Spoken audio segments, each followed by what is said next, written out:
John spent years as a corporate lawyer, but after feeling unfulfilled, he left his stable career to pursue his true passion: wildlife photography. In this chapter, John shares his journey of making a drastic career change and the lessons he learned along the way. John, you made a big change from a corporate career to wildlife photography. What inspired that decision? Well, I had this moment where I realized that I was living someone else's dream, not my own. I was in a meeting one day and it hit me. Is this really it?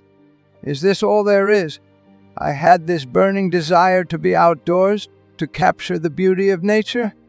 So I decided to make the leap. I sold everything I had, took a risk, and started fresh. That's a big risk. How did you feel when you first made that transition? Terrified, honestly, but I knew I couldn't keep going down the same path. The first few years were tough financially and emotionally, but over time I realized it was worth it. I'm doing something I love, and that's more fulfilling than any paycheck. John's story is a powerful reminder that it's never too late to follow your passion. The courage to step away from a stable career can lead to a life that's more aligned with who you are. George spent decades in a high-pressure corporate job, constantly chasing success. After a health scare, he moved to a quiet rural area where he learned to slow down and appreciate the present moment. In this chapter, George talks about how embracing the now transformed his life. George, after a health scare, you made a big decision to move to the countryside. How did that change your perspective on life? Before the scare, I was always on the go. I thought success was about constantly pushing harder. But after I got sick, I realized that life isn't just about achieving more. It's about living fully in the moment. I moved to a small town, slowed down, and started appreciating the little things like the sunrise or the sound of birds outside my window. How has that shift affected your day-to-day life? It's been life-changing. I don't rush anymore. I wake up, breathe deeply, and take my time. I'm not obsessed with productivity. I've learned that peace comes from being present, not from checking off tasks. George's journey teaches us that slowing down can be the key to finding true peace. In today's fast-paced world, taking the time to be present can make all the difference in our well-being.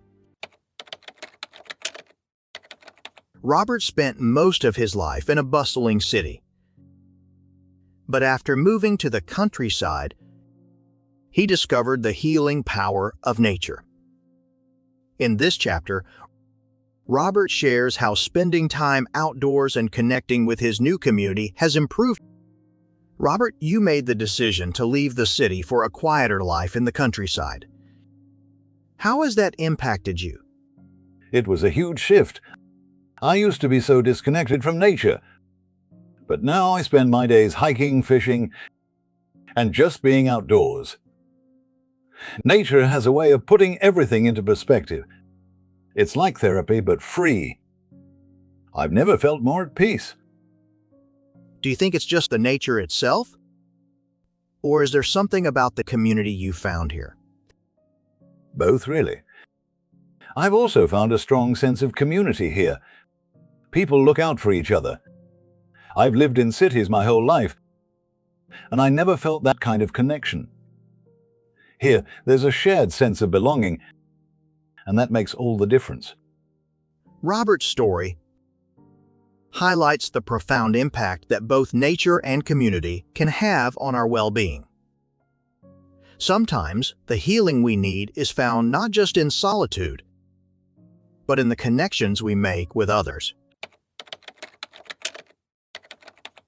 Carol spent much of her life as a teacher, but after her children became independent, she made a bold decision to travel the world. In this chapter, Carol discusses the courage it took to step away from her established life and embrace new experiences. Carol, you made a major life change after your children grew up. What led you to decide to travel the world? For years, I put my family first, as many of us do. But once my kids were grown and living their own lives, I realized I had neglected my own dreams. I'd always wanted to see the world, so I decided to I sold my house, packed a bag, and started traveling. Was it scary to make that decision? Absolutely. The fear of change is real. But once I started, I never looked back. I've learned so much about myself and the world. It's been the most freeing experience of my life. Carol's story reminds us that it's never too late to reinvent ourselves. The fear of change can be daunting, but the rewards of embracing new experiences are immeasurable. Helen spent much of her life climbing the corporate ladder, but after retiring, she realized that true success wasn't about external achievements. In this chapter, Helen talks about how she found balance and authenticity after stepping away from her high-pressure career. Helen, you had a successful career in the corporate world. What led you to step away from that life?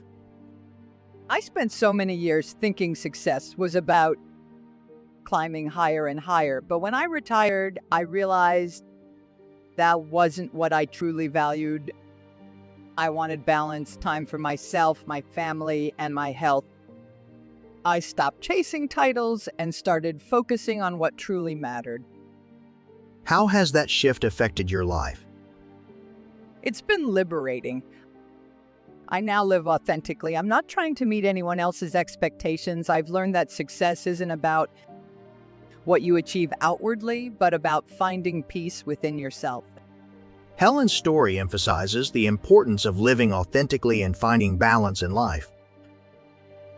True success is not measured by external accomplishments, but by the internal peace and fulfillment we find along the way.